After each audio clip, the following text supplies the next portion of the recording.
Welcome to some very famous people you've never really heard of. Bite-sized biographies of the famous, the infamous, and the quirky in less than an hour. My name is Philip D. Gibbons, and there is more information about me, this podcast, and a bibliography at someveryfamouspeople.com. There are also photographs of many of the individuals and items mentioned in this podcast. At the conclusion of Part 1 of this presentation, there will be additional suggestions concerning further information about today's subject, Soviet espionage agents Christopher Boyce and Dalton Lee, also known as the Falcon and the Snowman.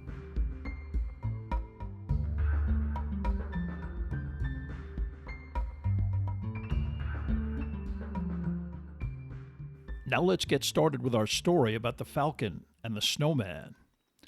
On January 6, 1977, at approximately 11 a.m., an American by the name of Andrew Dalton Lee was walking by the Soviet embassy in Mexico City. He paused and then leaned through the bars of the embassy's security gate, eventually tossing something visible onto the ground in the building's interior area. Mexican police had recently placed the embassy under surveillance after the violent murder of a policeman by a Mexican Marxist terrorist group. Just days after this killing, a member of this group was observed tossing a message through the bars in a similar manner. Now a member of this police surveillance team saw another individual seemingly attempting the same thing. Already focused on Lee, who seemed to be loitering inappropriately at the embassy gate, the policeman immediately responded upon seeing this individual throwing objects through an opening. He rapidly approached this suspicious person, ordered him to halt, and signaled to other Mexican law enforcement to help with this detention. Within seconds, the American was surrounded, and officers began to question him about this behavior, indicating that they believed that he was attempting to send a message to someone inside the embassy. In a combination of poor Spanish and English, Mr. Lee apologized for littering, but vehemently denied any other wrongdoing. Coincidentally, as this discussion played out, an American diplomat named Eileen Heafy exited the Soviet embassy compound gates in the vicinity of Lee and the police. Having just concluded a routine meeting with a Soviet liaison officer, she noticed the heated discussion and observed that the clearly upset gentleman in the middle of this group appeared to be an American. When the American diplomat wandered over to the circle's vicinity, Lee immediately asked if she spoke English. She replied that yes, she spoke both English and Spanish, and was also from the U.S. Embassy. Relieved, Dalton Lee, who went by his first name, explained that he was in Mexico City visiting friends, was sightseeing, and had stupidly tossed some trash through the gate. Ms. Heafy was somewhat taken aback, cornered the officer in charge, and asked him why the situation was so serious. He explained the reason for the surveillance, and also added that a Soviet guard had retrieved the tossed item and refused to allow a police examination. During this discussion, 2 Mexican police cars and Eileen Heafy's embassy vehicle and driver pulled up to the scene. She immediately called the American embassy on her radio car phone, explained that an American had been arrested, and asked that a specialist involved in aiding any arrested American citizens be notified. Throughout this process, Dalton Lee continued to protest angrily that he was being unfairly detained. Unfortunately, his erratic movements eventually dislodged a partially smoked cigarette that appeared to contain marijuana. Any chance that he would be sent on his way immediately evaporated, although a newly arrived Mexican police sergeant did agree to wait until the appropriate embassy official, Thomas Ferguson, arrived. Ferguson, accompanied by another embassy employee, actually a CIA agent stationed at the American embassy, waited until an official of the Mexican Bureau of Security, essentially Mexican secret police, appeared on the scene. Sizing up Lee, the situation and the marijuana joint, he explained to the American embassy personnel that the American tourist must be conveyed to the Central Police headquarters for questioning. However, he added that they were all welcome to tag along, Ferguson agreeing that he alone would accompany the group. At police headquarters, an interrogation of Lee began with a request to empty his pockets. The American complied and placed his passport, his wallet containing large amounts of U.S. and Mexican currency, a paperback book, which was actually a Spanish-English dictionary, with the cover torn off, a postcard, and a legal-sized envelope sealed with adhesive tape on the desk in front of him. The inspector, Reynaldo Malvez, then asked Lee what his occupation was. He continually spoke in Spanish, despite Dalton Lee's assertion that he did not understand the language that well. Ferguson served as a translator, and Lee then claimed that he was a photographer, freelancing in Mexico for an ad agency, and that he had done nothing to warrant his detention. Ferguson then translated Lee's response for the inspector, who ignored Lee's complaint and ripped open the sealed envelope. Out fell what were strips of photographic negatives, Malvez randomly selecting one and holding it up to the light. Perhaps anticipating the inspector's reaction, Lee explained that his ad agency was retained by the General Electric Corporation to produce a documentary about communication satellites. Malvez ignored him and then used a magnifying glass to attempt to read the documents reproduced on the photographic negatives. Motioning to Ferguson to also take a look at one particular negative, the American embassy official clearly could see the words "top secret" on the copied document. Malvez then explained to Ferguson that he would have all of the negatives enlarged and printed out. He informed Ferguson that he would notify him when that process was completed, and that it would take at least a few minutes, Ferguson leaving the room. Perhaps to intimidate Lee, or perhaps because he believed that the alleged tourist might actually be involved in the policeman's recent assassination, Malvez then began shouting at Lee that he had helped kill a policeman and that he would be charged with murder. Unfortunately for Lee, the postcard in his possession was a picture of the exact intersection where the policeman had been killed, a potentially damning piece of evidence. Lee protested that, again, he was just a tourist, but when enlarged copies of the negatives were brought to the inspector, he noticed that each page contained the designation "top secret" as well as the word "pyramider," which was a code word for a secret satellite system, potentially in development by U.S. intelligence agencies. Summoned back to the room, Ferguson explained to Malvez that this material was undoubtedly classified, and no ad agency would legitimately possess such documents. Lee attempted to speak directly to Ferguson, claiming that he wished to speak to him privately and could better explain, but the American official was not interested, informing him that clearly this was a serious incident that would first need to be investigated by Mexican officials. He then left, Malvez informing him that he would notify Ferguson of any future developments. Once the American was gone, Malvez again began angrily yelling that Lee was involved in the policeman's death and would be charged with murder. Lee realized that any attempt to stick to his innocent tourist story would be futile. He then changed his story, claiming that he was actually a U.S. government agent in the midst of providing the Russians with disinformation, and that the postcard was given to him by the Soviet embassy as a signal to set up a meeting. Lee was then to attach adhesive tape in pre-selected locations to indicate that he was in Mexico City and ready to meet. He told his interrogators that he could prove all of this if they just let him demonstrate how the process worked. Although skeptical, Malvez figured he would give the American every benefit of the doubt and brought several other police officials to help stake out the restaurant Lee was allegedly going to meet his Soviet handlers. Malvez also was able to observe a taped marking on a lamppost that indicated that Lee was not completely lying, but no Russians showed up at the restaurant, either that evening or the next day, when Lee claimed they might also attempt to meet with him. Although strident, Malvez did not physically abuse Lee, but after several days of similar interrogation and no real admission by Lee other than his disinformation role, the Mexican police official then decided to release Lee into the hands of the Federal Bureau of Security, with his jacket deliberately covering his face so that he could not see where he was going. Lee was removed from Metropolitan Police headquarters and conveyed to a secret location, blindfolded while en route. He soon found himself in a windowless room where his blindfold was removed, and several interrogators confronted him with nothing more than questions about his reasons for being in Mexico City, their manner practically cordial. Lee repeated his disinformation operation explanation, and at 1 a.m. he was removed to a cell where he was allowed to sleep.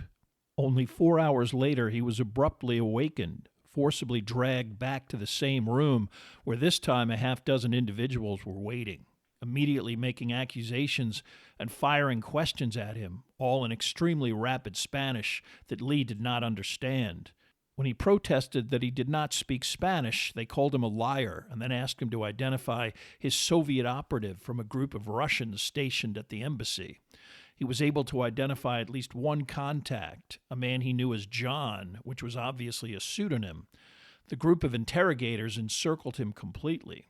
Every time he spoke, they all yelled that he was lying. One individual behind him repeatedly smacking both of his ears repetitively, which produced a completely disorienting effect. He finally also explained that he was hired by a friend named Christopher Boyce, who worked for the CIA. Asked about Boyce's whereabouts, he replied that he didn't know, which elicited several more blows to the head and derision from his captors. After hours of interrogation, he was then handcuffed and tossed onto the floor of a dark storeroom. Following a brief respite, he was taken back to the same room, where he was told that the murdered policeman was able to graze one of his attackers during the shooting. Lee was then ordered to disrobe, ostensibly to examine him for evidence of any such bullet wound. Finding nothing, one individual then removed a machete-like ceremonial sword mounted on the wall and threatened to castrate Lee. Another agent also began to punch him after every shouted question, not in the ears, but in the kidneys and ribs. This process continued in a similar fashion for much of the day. Finally, Lee was restrained, dragged to a toilet bowl in an adjoining bathroom, and shoved repeatedly face down into the filthy toilet water. For 4 days, the interrogation continued. When Lee requested water to drink, he was given tap water, which immediately induced diarrhea. Eventually, the secret police must have come to the conclusion that Lee was not involved in any terrorist acts, and after a week's worth of detention, he was allowed to meet with 2 American officials. They said they might be able to help him if he truthfully explained what he was doing in Mexico. By now exhausted, disheveled, and wallowing in his own feculence, Lee gave these 2 individuals a lengthy interview with explicit details of items delivered to the Soviet embassy, how much he was paid, espionage training provided by the Russians in Vienna, Austria, and emphasized that he was recruited by Christopher Boyce. Additionally, he maintained that Boyce claimed that he was authorized by the CIA to operate and supervise a campaign of disinformation, and Boyce also emphasized that such behavior was completely legitimate as Lee was acting as a CIA independent contractor. The 2 agents took detailed notes and promised to return in a few days. When they did, Lee agreed to his deportation to the U.S. at the hands of Mexican officials, who personally drove him to Laredo, Texas. When Lee crossed the border into the U.S., he was detained by 3 FBI agents who promptly had him sign a typed confession compiled from the statements made to the FBI in Mexico City. Although Dalton Lee indicated several Southern California addresses where Christopher Boyce might be residing, it took the FBI a few days to determine that he had actually recently relocated to Riverside, California, to attend UC Riverside. Living in a remote area, Boyce was detained on January 16, 1977, and taken to FBI headquarters in Los Angeles. Within hours, he willingly outlined completely the scheme that he and Dalton Lee had engaged in for the previous 2 years, and denied that he had misled Lee in any way. Both men complicit in illegally selling classified documents to the Soviet Union with the full knowledge that they were breaking the law and without any association with any American security agency. Less than 2 weeks later, both men were federally indicted and faced 12 separate counts of espionage. Until the completion of their trial, the two suspects would be detained in solitary at the Los Angeles County Jail. If convicted, Christopher John Boyce, 23, and Andrew Dalton Lee, 25, could conceivably receive the death penalty, and at the very least were clearly facing lengthy prison sentences. At the time, this arrest made national headlines. How two very young men from upper-class backgrounds, having grown up in one of the wealthiest enclaves in the U.S., wound up as Soviet spies, seemed a bizarre, inconceivable development. But underneath the seemingly respectable veneer, both Boyce and Lee were exposed to a suburban Southern California lifestyle that was heavily influenced by drugs, alcohol, aimlessness, and defiance, and that ultimately resulted in tragic consequences for both of them. Christopher Boyce was born on February 16, 1953, in Santa Monica, California, the first of 9 children of Charles and Noreen Boyce. His father, a former FBI agent, resigned from the Bureau in 1952 and relocated to Southern California to take a position handling security for a large aircraft and military contractor in the Los Angeles area, and moved to the coastal suburb of Palos Verdes Estates. There was nothing in Christopher Boyce's early life that indicated potential problems. In fact, the opposite was true. A bright child with a tested IQ of 142, he got excellent grades, played several different sports, and was even voted president of his 8th grade Catholic junior high school class. His father, a former semi-pro baseball player and minor league prospect, spent time coaching his son in football and Little League. His parents also imbued him with a devout Catholicism, Christopher serving as an altar boy at their local parish church, St. John Fisher. When it came time to move on to high school, Mr. and Mrs. Boyce decided to send their son to a nearby public school, Palos Verdes High, instead of the premier Jesuit Catholic high school in Los Angeles, Loyola. Although the latter school had an excellent academic and athletic reputation, it was located far from Palos Verdes Estates in central L.A.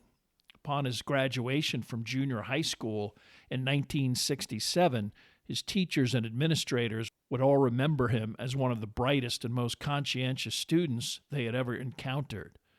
As a high school student, Boyce would continue to associate with a good friend, sports teammate, and fellow altar boy, Dalton Lee. Born Andrew Dalton Lee, January 3, 1952, the son of a successful Palos Verdes medical doctor and pathologist, Dr. Dalton Bradley Lee.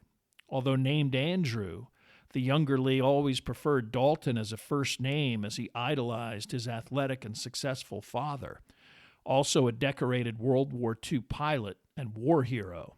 Dalton Lee was adopted, his mother Ann unable to have additional children after the birth of her first child, a daughter. Unlike Christopher Boyce, Dalton Lee was a mediocre student with little aptitude for academics. He also stopped growing in the 5th grade, a development that left him at a diminutive 5 foot 2 inches tall, and with terrible acne and little self-confidence, he was anything but a high school big man on campus. Collectively, any high school body would be affected by the social and political upheaval prevalent in the U.S. and even more so in such an affluent enclave like Palos Verdes. American involvement in Vietnam was prevalent, so that even in Palos Verdes, former students familiar to both Boyce and Lee were injured or even killed in the conflict. Unlike their conservative parents, former members of the military and the FBI, such casualties were both traumatic and divisive, protests across the nation only adding to a feeling of rebellion and alienation. Christopher Boyce was also especially affected by trips he took to rural Mexico as part of an outreach from the Catholic Church to deliver food, clothing, medicine, and Christmas gifts to poor villages, the deprivation and squalid conditions a stunning contrast to his own privileged upbringing.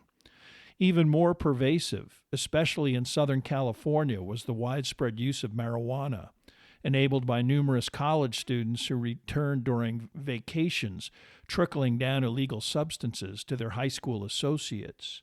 One 9th grader who got heavily involved in such endeavors was Dalton Lee, who routinely began to smoke marijuana immediately after his first exposure to the drug. But he didn't stop there, eventually habitually abusing cocaine. Unlike many American high school students who could barely afford lunch money, Dalton Lee's extremely affluent background allowed him such indulgences. Because Boyce and Lee came from the same parochial school and played football together, they became much closer in high school.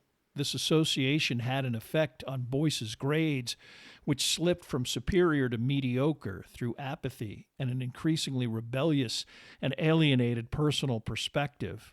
It also increased his propensity to experiment with drugs, although not to the extent of some of his friends, especially Dalton Lee. His newly skeptical, jaded worldview influenced his attitudes about Catholicism. His formerly devout outlook diminished to non-believer status. Chris's poor grades and personality transformation prompted his parents to switch their son to a different Palos Verdes public high school, Rolling Hills High School, which, although also in an upscale neighborhood, was not as affluent as Palos Verdes High. Most importantly, it also got Christopher away from what they consider to be his worst influence, Dalton Lee. One bond that Christopher Boyce's parents could not break was Chris and Dalton's fascination with falconry, a devotion that required weekend trips to rugged rural areas outside of metropolitan Los Angeles. By the age of 14, Christopher would be officially certified by the state of California as a master falconer. Although Lee enjoyed their excursions together, he would never develop the same personal falconry skill sets. This continued after Lee graduated from high school in 1970, a year older than Chris.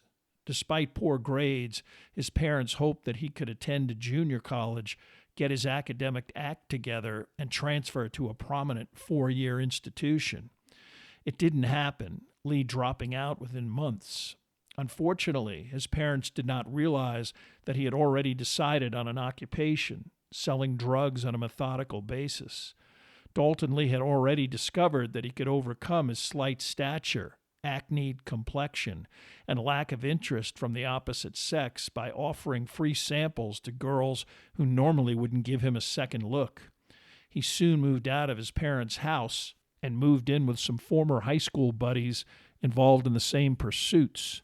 Predictably, in October of 1971, he was arrested for a felony sale of marijuana, his parents paying for his experienced attorney, who eventually got a plea deal for a misdemeanor and probation, based on the assertion that Lee was registered to begin full-time studies at Whittier College. He lasted only a few months at Whittier and quit, subsequently working sporadically as a delivery man, cabinet maker, shipping clerk, and several other temporary positions that only underlined that while illegal, selling drugs was much more lucrative.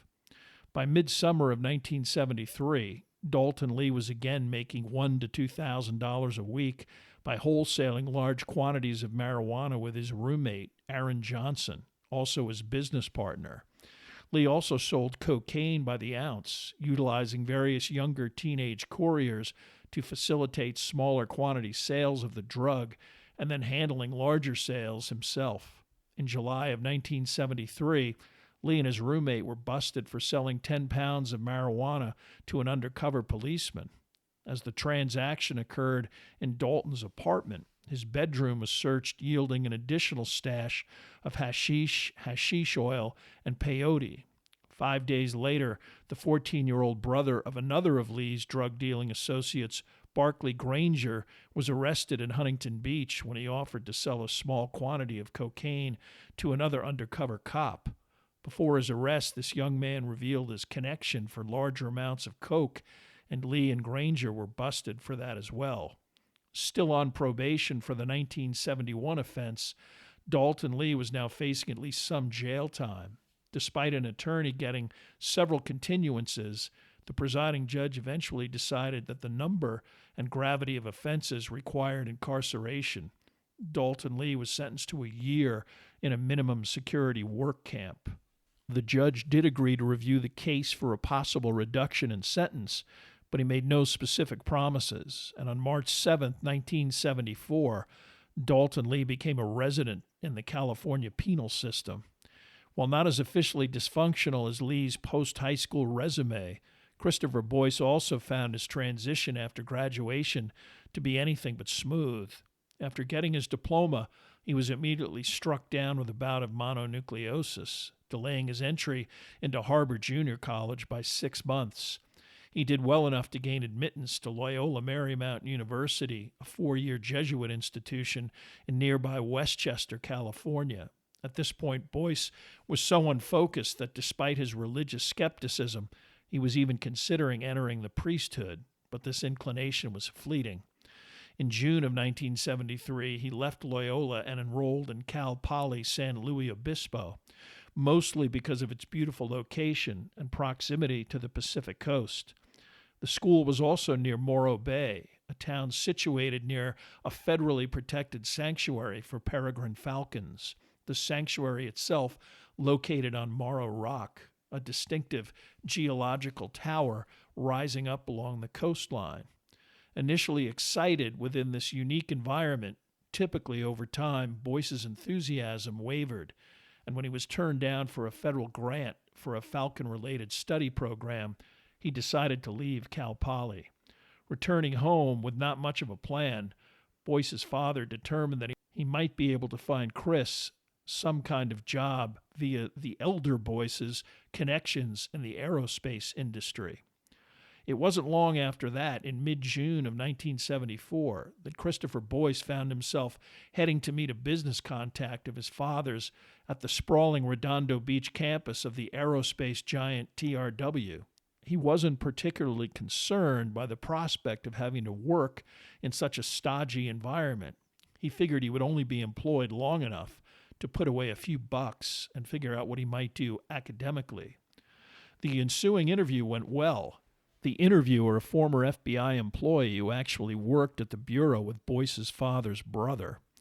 Christopher was eventually hired as a general clerk with a modest salary of $140 a week. Much of the time period between hiring and his interview, as well as his initial training, revolved around processing various governmental paperwork and the various security procedures and restrictions that were part of even the most menial jobs, including Boyce's. By August of 1974, Boyce's contact, along with the personnel department, decided that Boyce should be challenged with upgraded responsibilities from the initial paper-pushing clerk position he initially received. Such an upgrade required specific clearances that involved background investigations conducted by Department of Defense investigators. These investigations including contacting the Boyce family neighbors, any former employers, and an examination of credit ratings, any possible arrest record, and academic records. When none of these background checks turned up any red flags, Christopher Boyce's security clearance was upgraded to secret, the second highest of the 3 security tiers, top secret being the highest. Although the process would occur in stages, Christopher Boyce was being groomed for a role in TRW's Rhyolite system, a network of covert satellites that electronically gathered important intelligence from space. He was now cleared to receive briefings and information on what was known at TRW as special projects, direct collaboration with the NSA and CIA. In fact, based on the contract awarded by the CIA, Christopher Boyce's salary and the salary of many of his contemporaries would actually be paid by the agency itself. These satellites were so sophisticated that they could eavesdrop on telephone calls, microwave radio transmissions, and photograph military installations specifically enough to discern a single individual walking along a street in any city or location in the world. There were over a dozen such satellite systems currently operating on behalf of the U.S. Security Services in 1974, TRW only one of several defense contracting firms that collaborated with the U.S. government. Rhyolite had a special focus on detecting any missile launch activity in communist China or eastern Russia, and could also be focused on several other countries if specific electronic traffic there was deemed worthy of collection.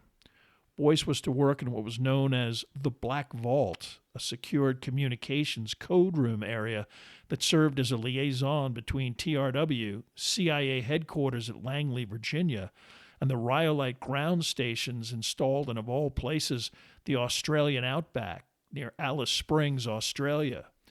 As these satellites circled the globe, tracking stations were required on other continents, Australia probably the most stable and willing partner in such a project. Part of the agreement between Australia and the U.S. dictated that the U.S. would share all intel with the Australian government. But even from one of his earliest briefings, Christopher Boyce was told that not only was much of the intel not being shared, TRW was in the process of designing a newer, larger, more sophisticated satellite system known as Argus, and the Australians were not supposed to even be informed of this upgrade.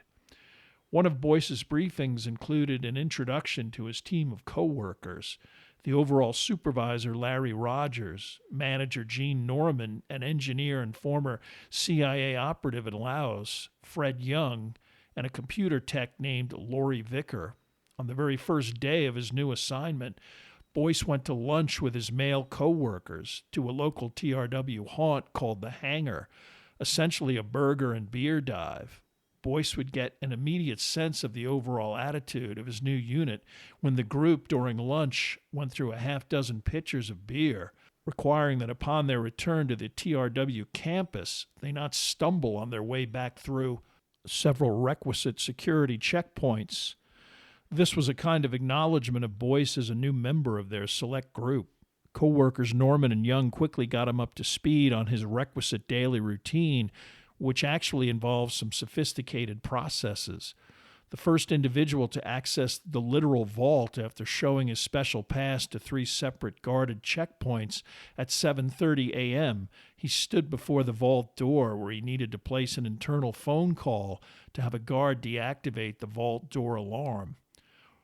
Boyce would then open the vault door, but not before entering a numbered combination. He would then open a second inner door, which required a specific key.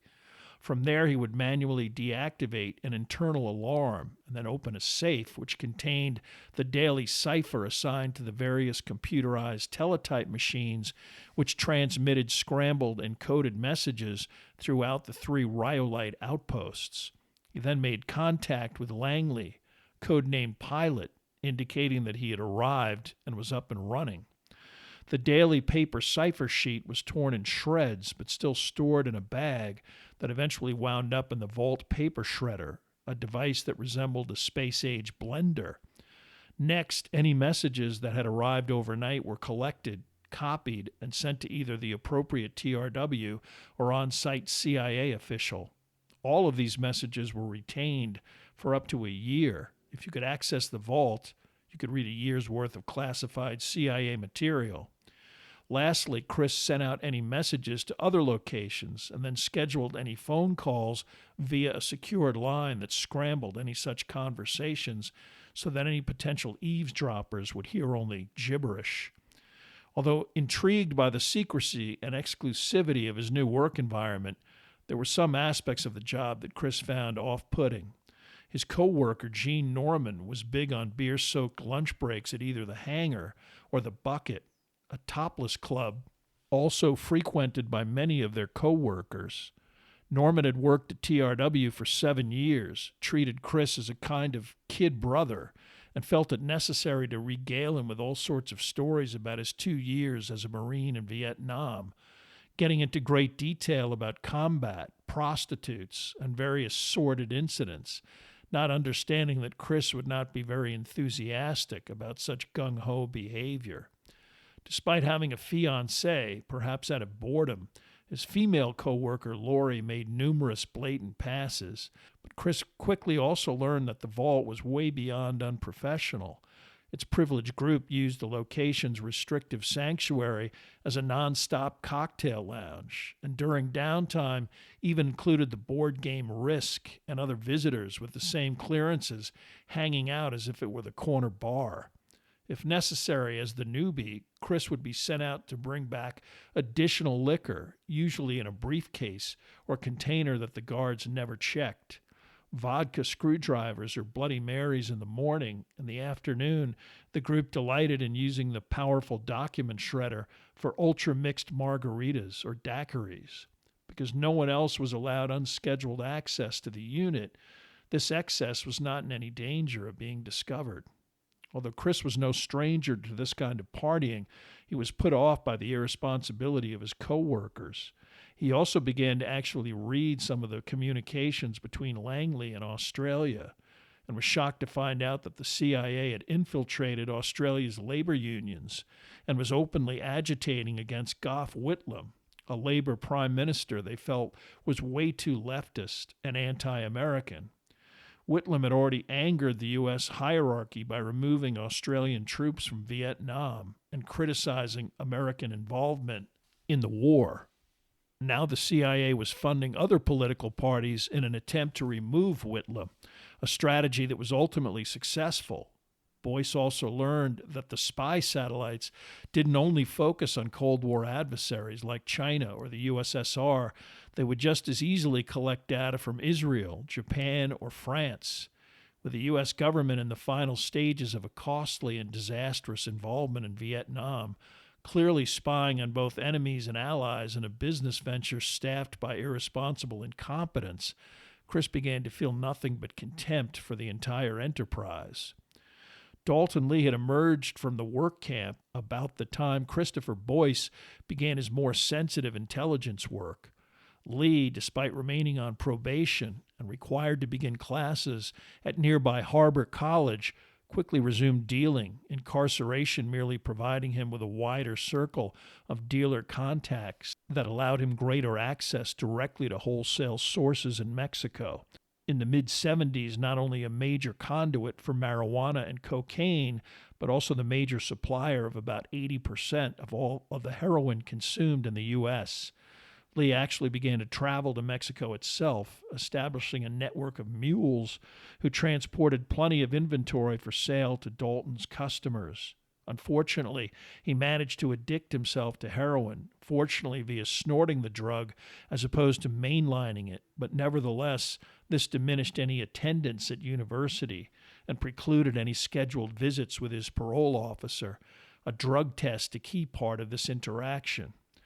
Chris socialized with Lee on weekends, his friends on-the-house drug-fueled, beer-soaked parties, always a good time. Initially, Boyce maintained the mandatory confidentiality of what he was specifically doing, but over time, his tongue loosened by alcohol and cocaine, he began to discuss the specific details of life in the Black Vault. And just as quickly, possibly prompted a bit by Lee's reptilian instincts, Boyce began to pitch Dalton Lee on the prospect of actually selling classified information to a foreign government.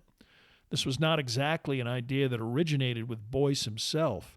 Gene Norman had routinely regaled him with similar hypotheticals during their drunken lunch hours. But Chris knew that for a long-term employee like Norman, such musings were whiskey talk fantasies.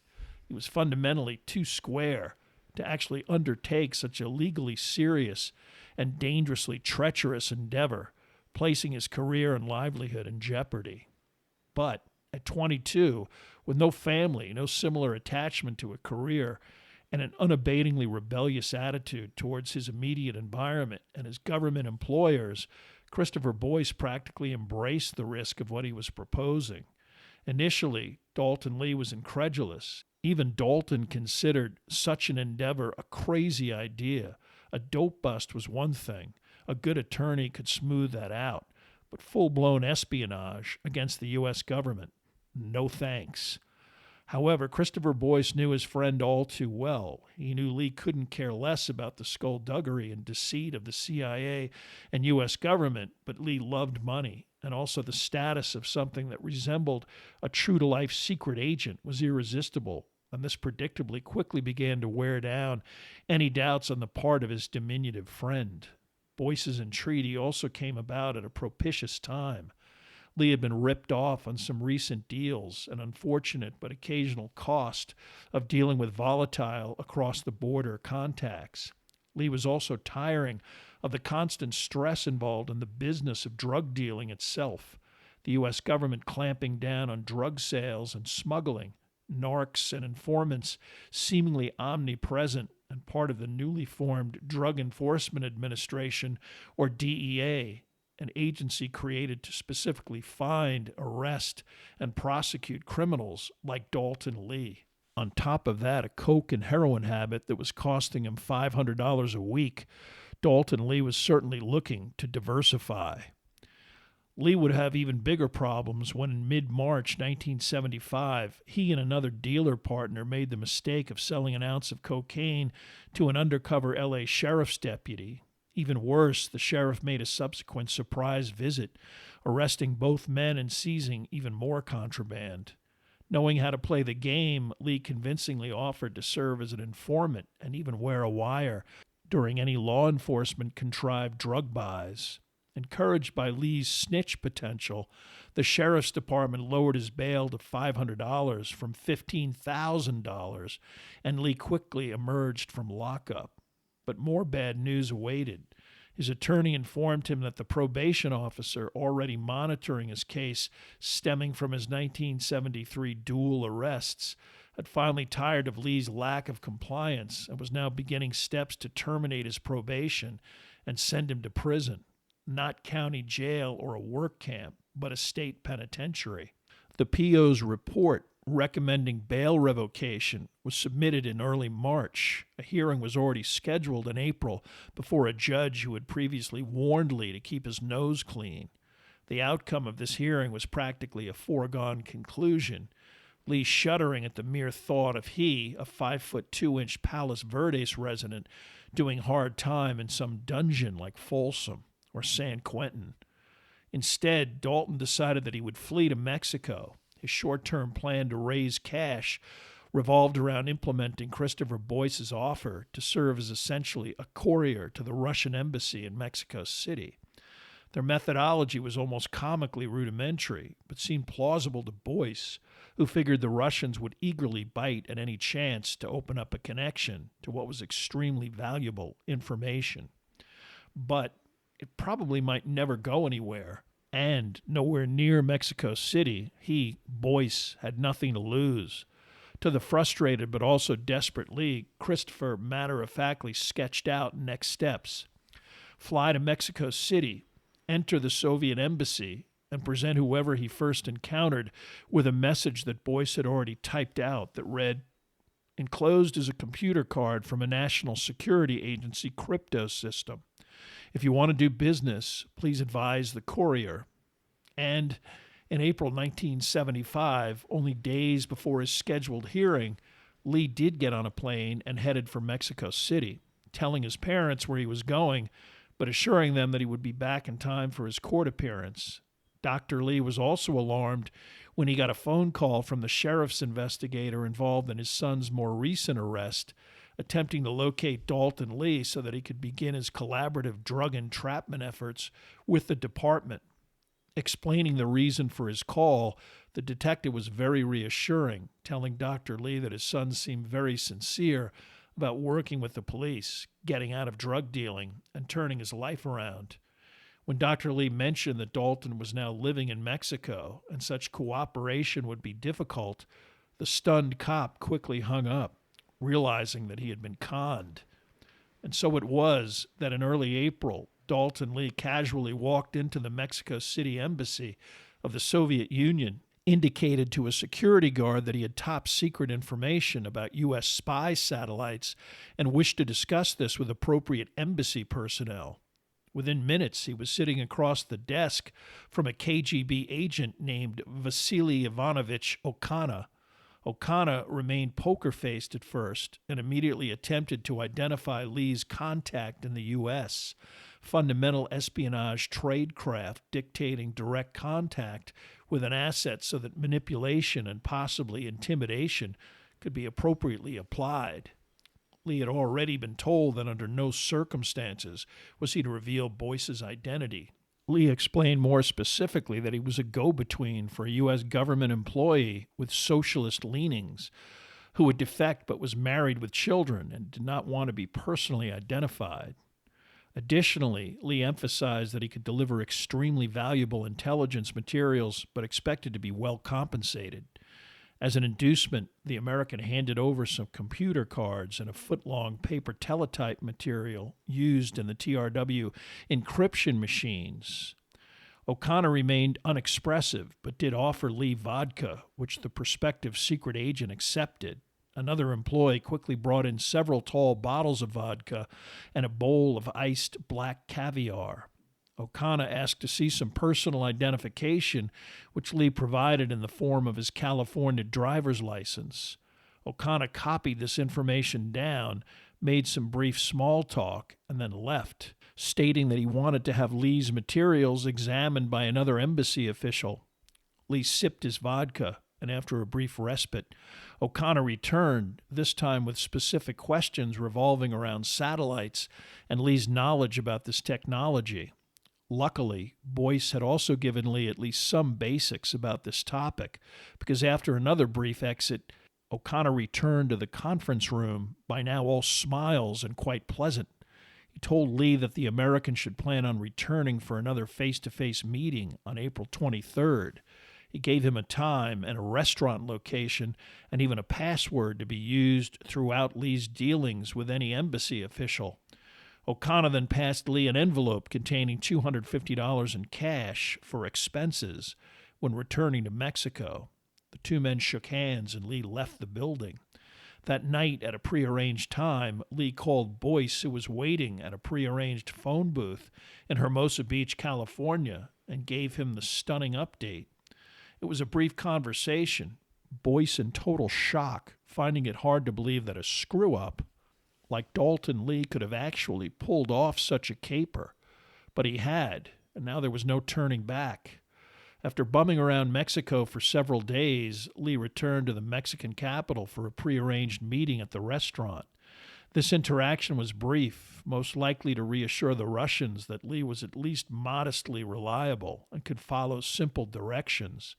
They did little more than set up a date, time, and location to meet in May, in which Lee promised to provide additional materials. In advance, and probably to further motivate him, Lee was given cash, which he later claimed to Boyce was $3,000. Before the third meeting, Lee actually took a quick round-trip flight to meet Christopher Boyce near LAX to receive more contraband, computer cipher cards that would aid in providing information about U.S. encryption methodologies. Boyce also grilled him specifically on exactly what had transpired during both meetings. Lee was practically giddy, kept repeating how eager the Russians were to buy anything. He gave him some of the $3,000 he claimed to have gotten from the Russians, Boyce taking additional payment in cocaine. Then Lee flew back to Mexico. He had kept in phone contact with his parents and written letters to his younger siblings, but he did not wish to push his luck by being seen anywhere near Palos Verdes. On May 18, 1975, Lee met again with O'Connor. Again, cipher cards were exchanged for cash, but this time the Russian also asked a set of questions that were meant for Lee's partner, but possibly to determine if Lee was the actual TRW employee. The questions were technical in nature or about specifics of the partner's work location and co-workers. Lee copied them down, again maintaining he would have to get this info from his partner and reiterating that he was not the source of the information, but merely a courier. Most importantly, O'Connor also gave him a set of postcards of famous intersections in the capital, a roll of tape and instructions as to how to set up future meetings by placing tape in an X shape on light posts at some of these intersections. Once the Russians observed these X's, they would meet at a prearranged restaurant the next day. O'Connor emphasized that Lee was never to go directly to the embassy, especially unannounced, as various intelligence services, including both Mexican and American entities, could easily observe and even photograph him for identification. Only a few days later, on May 27th, Judge Birch Donahue, after giving Dalton Lee's lawyer another unsuccessful opportunity to produce his client for the already delayed probation hearing, then issued a bench warrant for Lee's arrest. Dalton became aware of this via a phone call to his parents, but by then, having researched methodologies to manufacture a fake identity, he assured them that this was no problem. His parents, resigned to the reality that their son was probably not merely going through a phase, could only helplessly await the next stage in their son's troubled life. Lee had acquired the birth certificate of one Theodore Philip Lovelance, a real but now deceased individual. Knowing he was probably too hot to spend time in Southern California, he flew from Mexico to Santa Cruz and moved in with his sister, who lived there. At that address, he acquired a California driver's license, hedging a bit on his height, making himself 5'5", probably out of vanity. From Santa Cruz, he arranged a meeting in Hermosa Beach with Christopher Boyce, where he obtained almost 24 pages on the Rhyolite satellite system. He then flew back to Mexico City, placing the taped X's appropriately and without a hitch. He met O'Connor at the exact time, the Russian insisting on using their passwords. But instead of having a meal, O'Connor had them walk along the street until a black limousine pulled up, and O'Connor opened the door for Lee, the limo driver quickly taking several evasive maneuvers before then heading for a park several miles from the city center. There, another individual emerged from the darkness and got into the back of the limo. Introduced to Dalton as the Colonel, the man was like something out of Central Casting. About 50, a weather-beaten face with a bristle-brush crew cut of gray hair, stocky, and terrible nicotine-stained teeth, the upper two front teeth actually steel-colored. He was, in fact, Mikhail Vasilievich Muzankov, a Red Army general and senior KGB official, one of the most prominent members of the Soviet-Mexican delegation. The chauffeur, formidable and dour-looking individual who Lee eventually learned was also a KGB agent, then proceeded to nowhere in particular, while O'Connor explained that Dalton Lee was to now deal directly with the Colonel. Lee was initially alarmed, thinking that perhaps he had done something wrong, but he soon observed that Muzankov was clearly in charge, very confident, and the others were quite respectful towards him. He quickly relaxed, handed over the various materials he had, and the group then headed to a restaurant, the chauffeur disappearing with the documents, the other two Russians quite effusive, especially during a vodka-soaked dinner in which Lee could barely keep up with their drinking. Lee was picked up the next morning by the same chauffeur he now knew only as Karpov, and by 10 o'clock, after another rather hair-raising evasive ride, he was deposited in a conference room that featured a tape recorder, numerous bottles of vodka, and iced dishes filled with caviar. O'Connor was absent, but the Colonel was present and began a detailed interrogation, pleasant but very specific and technical in nature, starting, of course, with an attempt to specifically identify Lee's partner. Dalton again deflected these questions, but as to demands for specifics on specifications for various satellites, copies of instruction manuals, specific satellite frequencies, and composition of infrared sensing equipment, he diligently took notes and assured his interrogator that he could eventually provide all of this information, hopefully by next month. Dalton Lee had no idea whether he could obtain such intelligence, but he considered the Russian just another mark he could con, just as long as the packets of $100 bills kept coming, which they did. The chauffeur Karpov, who had been silently observing the entire meeting, eventually leaving to retrieve another large envelope jammed with American currency. The Colonel and Lee then shook hands and arranged for another meeting in a month's time. Lee then driven away and dropped off by the ubiquitous Karpov. This pattern continued for several months, with Lee surreptitiously collecting more documents from Boyce and then meeting with his Russian handlers. But very quickly, Christopher Boyce began to have fundamental misgivings about the arrangement. He instinctively knew that Lee was shortchanging him on money that he had received. He also knew that Lee was spending his downtime in Mexico wining and dining women they both knew from Palos Verdes. If Lee couldn't spend time in his neighborhood, he'd bring his neighborhood to Mexico, and Boyce knew Lee well enough to know that it was unlikely that he would be able to keep his mouth shut about what they were doing. Boyce's instincts about Lee's general lack of sophistication were much more accurate than he understood. Lee had actually proposed that the Russians help him smuggle large quantities of cocaine into the U.S. via diplomatic pouch, suggesting that this would be a terrific money-making scheme. Although appearing nonchalant, both O'Connor and the colonel were incredulous, this childlike idea making them even more determined to deal with the intelligence source directly. It wasn't long before Boyce included a coded message in the packet of materials he gave to Lee, who unwittingly gave it to his Soviet contacts. It was Boyce's intent to take charge, previously never dreaming that Lee would even get inside the Soviet embassy, much less get the operation off of the ground. The coded message contained a method of reaching him in person via a phone booth in Hermosa Beach. Lee had been instructed by his handlers to photograph his material as opposed to making paper copies or even removing originals. He purchased a miniature camera for that purpose, gave it to Boyce, who then presented Lee with 4 rolls of film for the courier's November trip. When Lee got to Mexico City, he did not correctly place the taped X's, forcing him to sneak through the auto gate into the Soviet embassy. Although the guards were upset and startled by this behavior, Muzankov was summoned. Although also perturbed by Lee's actions, he quickly realized that Lee had placed his tape signal in the wrong location and had done so in good faith. It was all smiles when Lee presented him with the 4 rolls of film. While Karpov disappeared to have the film developed, Lee and the colonel got busy with the predictable table of vodka and caviar. Muzankov was pleasantly agreeing to purchase on Lee's behalf an authentic handcrafted rug from the Caucasus when Karpov returned. The KGB general's mood quickly turned from affable to extremely angry after he quickly determined that many of the photos were pictures of nude women or so out of focus as to be worthless.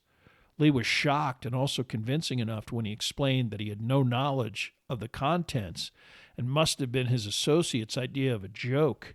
As some of the material was actually worthwhile, Muzankov eventually calmed down, enough to suggest that Lee should fly to Vienna to receive espionage and photography training, which he then could convey to his associate.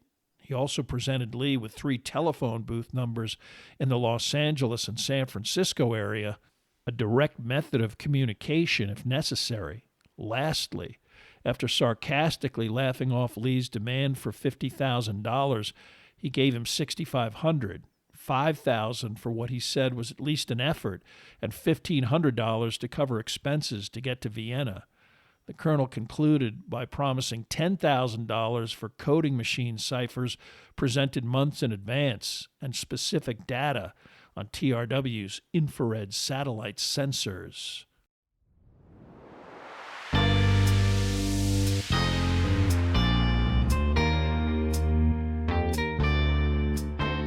Thank you for listening to part 1 of this podcast about the Falcon and the Snowman. Information for this podcast came from the books The Falcon and the Snowman and The Flight of the Falcon, both by Robert Lindsay, and American Sons by Christopher and Kate Boyce and Vince Font. There are also additional photographs, bibliographical, and musical information at someveryfamouspeople.com. If you have enjoyed this presentation, please like us at our Facebook page, Some Very Famous People, and follow us on Twitter at Philip D. Gibbons. Subscribe to my YouTube page at Noblesse Oblige. And please note that all of Bite-Sized Biographies are now available on YouTube, YouTube Music, and Spotify. And please tell a friend about Bite-Sized Biographies.